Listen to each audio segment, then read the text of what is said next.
It's the CXM Experience, and today we are doing the exciting final conclusion to our three-part series on the TWA Hotel, which I think is one of the great experiences that's been created in the last few years. And so we've had a chance to talk about how I discovered the hotel, had a chance to talk a little bit about what it was like to explore the hotel and see what it was like to be inside. We mentioned that flight crews use it, so the hotel is constantly full of people in uniform strolling through, which is really exciting. It's brought back to its original 1962 glory, including 5-cent payphones. I was actually watching The Thin Man, which is a great movie from the early 30s featuring Myrna Loy and William Powell. And phones back in the 30s were also a nickel. So they maintained that nickel standard all the way through the 60s. We talked a little bit about Eero Saarinen, who is the architect of the TWA Hotel. Saarinen, famous for the tulip table, famous for the womb chair, also famous for the arch in St. Louis. Also designed Dulles Airport, which is another one of my favorite airports. Eero Saarinen died, unfortunately, quite young, but was able to create some incredible architecture over the course of his lifetime. And many of his chairs and furniture remain iconic today. So what else is there to talk about? Well, there's a couple of things. One is, if you've got an airport terminal, you've built 2 hotel towers to house 512 rooms connected to that. You're connected to the Terminal 5, so you can get to it really easily. What else would you want to do? What else would you want to do? You probably should have an airplane, right? Probably should have an airplane. And what better airplane to have than the airplane that really made TWA famous, the airplane that really put TWA on the map, which is the Lockheed Constellation.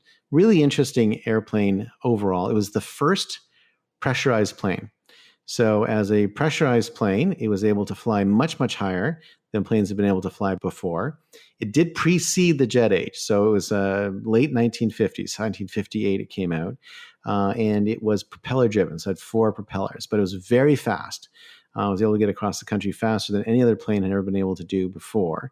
It served for a while as Air Force One as the model, and is in museums around the world. It has a very famous 3-fin tail. You've probably seen a very famous TWA poster which says "Visit San Francisco," and there's a Connie in the back. And the Constellation, not that many left.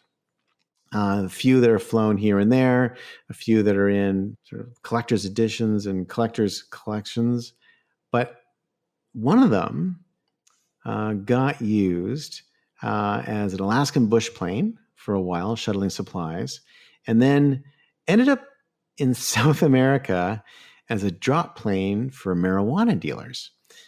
Constellation is a great plane for transporting marijuana because it's propeller driven, it can fly quite low, it can stay below the radar, and they used it for many years. And so this plane, despite the odds, despite being produced many years before, maintained itself in circulation. And in the late 80s, it was purchased by a regional airline in Maine. It was taken to the Auburn-Lewiston Airport and then basically sat there for 30 years. And as they were building the TWA Hotel, they ran across this plane that was essentially sitting there, and they decided to refit it. They decided to reupholster it to kind of classic 1960s glory. It's amazing inside. And they turned it into a bar. But the plane can still fly. It's still got its engines. It's still got its wings. It's still an operational plane, but inside has been sort of rejiggered into a bar-type format. And then they transported the plane from Maine through Manhattan to the TWA Hotel. They actually closed the streets. They had to remove the wings, obviously, to transport it. Created all sorts of traffic jams and excitement as it was kind of moved across the cities and highways to its final resting site.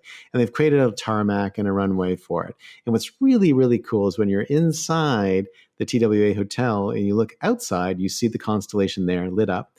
You can walk outside very easily, go underneath one of the tubes, go into the plane, have a drink. Super fun. Sit seats like in actual airplane seats.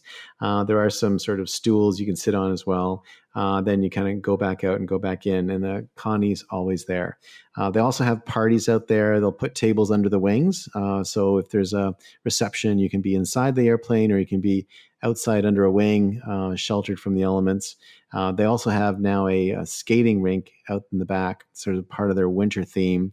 And they've created a ski lodge on the roof. So they're kind of constantly branding it and creating party spaces. And the Connie's the center of a lot of this stuff. So no visit to the TWA Hotel is complete without a visit to the Lockheed Constellation sitting in the back. It's a truly marvelous way of creating deep detail. The cost of bringing that plane there, and they had to crane it in from the street to its spot behind the hotel, must have been extraordinary. But it really makes the experience special because you feel like you're having an authentic experience. You feel like you're traveling back in time, not just inside the hotel, not just inside the terminal, but actually inside a plane that you would have boarded at the time. So if you get a chance, check it out, try it out, tell me what you think. Oh, it's kind of cool inside. They also have a few stores. Shinola, which is a great brand from Detroit, watchmaker. They have a store, kind of got a retro bead to what they're doing. They've got a store there. There's a Twister store. So they're just a big giant game of Twister laid out in the store format. So you can go in there and play Twister with your friends. And of course, they've got a TWA shop where you can buy memorabilia and all sorts of great dressing gowns and robes and slippers and bags and all sorts of TWA badges, etc., to sort of make your visit complete.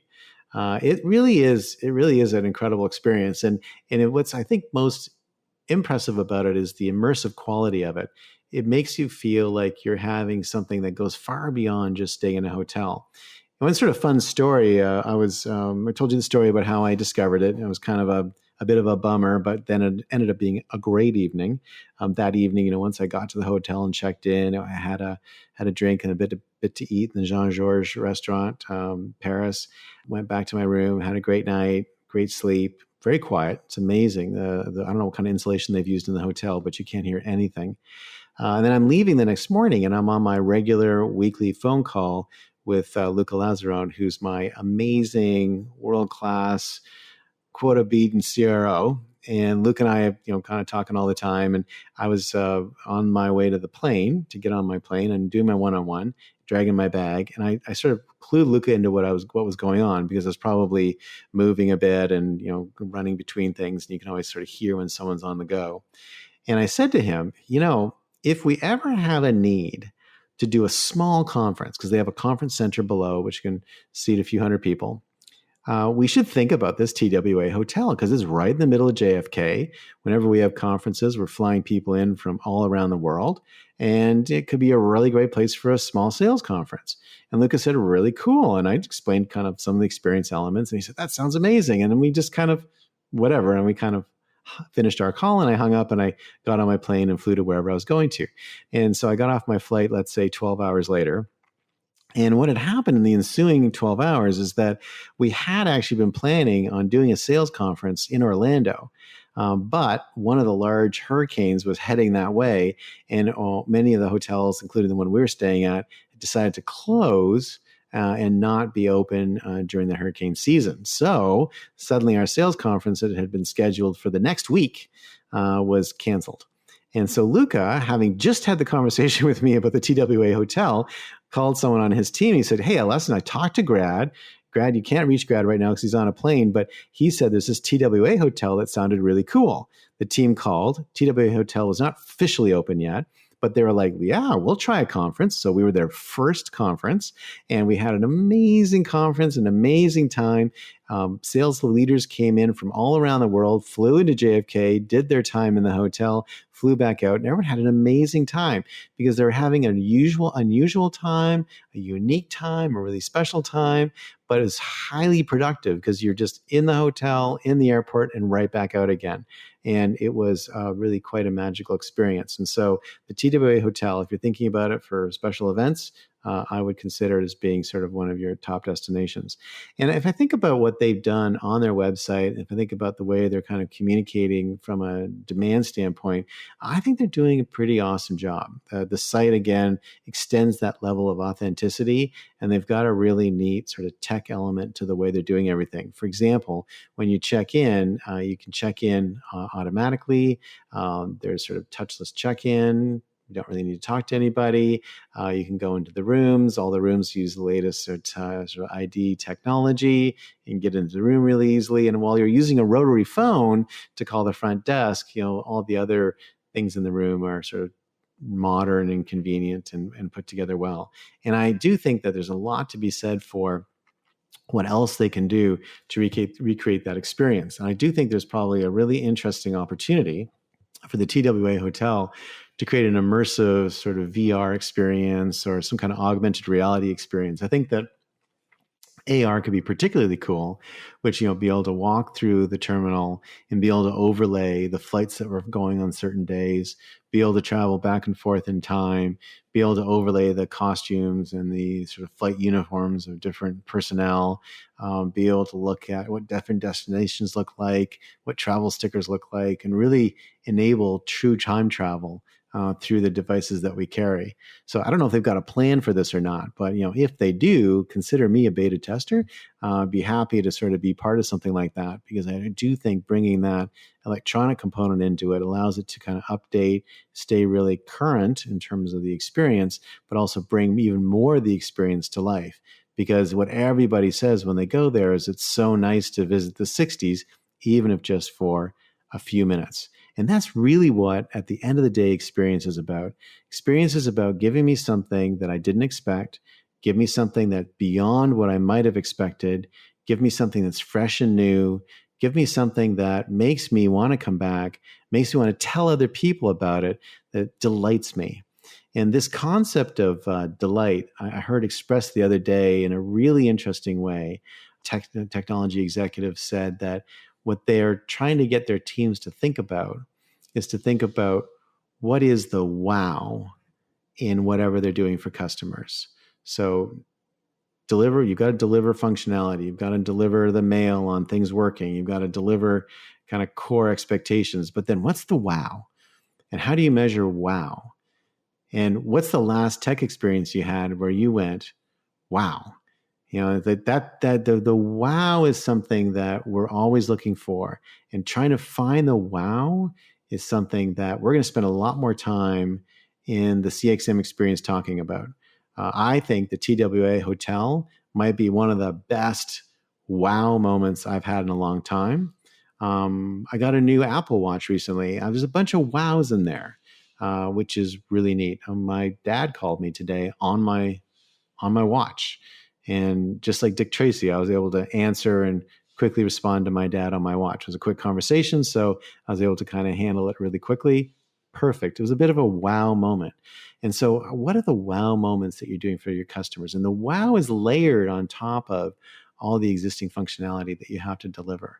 What's also interesting is if you're not delivering the base functionality, people aren't going to pay attention to the wow. So for example, if my Apple Watch didn't tell time, it tells time perfectly. But if it didn't tell time, it wouldn't be that exciting for my dad to call me, because I'd be like, well, it's nice that my dad's calling me on my watch, but it would really be nice if it could actually function as a watch. Sort of the same thing with iPhones. Sometimes, when you can't make voice calls, it's like, really nice if I had a phone that could actually be a phone. And when it's a phone and it does other stuff, then you have a wow moment. So we're going to be looking at finding the wow and talking about that as we go through experience. So that's it for today. That's it for the TWA Hotel. I won't be talking about it again for a little while, but expect to hear something from me about it in about a year and a half. And for the CXM Experience, this is Grad Khan, and I will see you next time.